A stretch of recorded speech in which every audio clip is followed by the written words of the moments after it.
ரைட்டா? இவருக்கு குறுக்கே விழுந்த அழுத்தம் ஆரம்பத்துல ஈயா இருந்தது. இப்போ அது என்னவா மாறி இருக்கும்? இப்போ அது என்னவா மாறி இருக்கும்?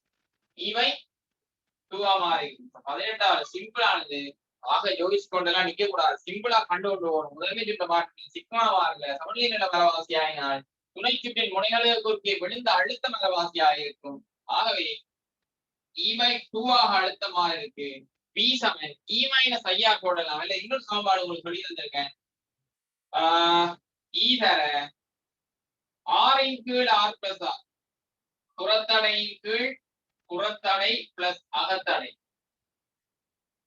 இதுதானே அந்த முனைவுகளுக்கு குறுக்கே விழுந்த அழுத்தத்துக்கு நான் சொல்லி தந்த சமன்பாடு. அந்த அழுத்தம் இ பை 2 கண்டுபிடிச்சது தானே, ரைட். பட் சுருக்கப்பட்டு போச்சு சொன்னா வந்து ஆர் சமன் விளங்கிட்டா ரைட்டா? டோட்டா சொன்ன விஷயம் விளங்கிட்டா? இப்படித்தான் நீங்க எக்ஸாம் ஹால்ல வச்சு யோசிக்கும். விளங்குதா? சொல்லுங்கடா, விளங்கிதா இல்லையா?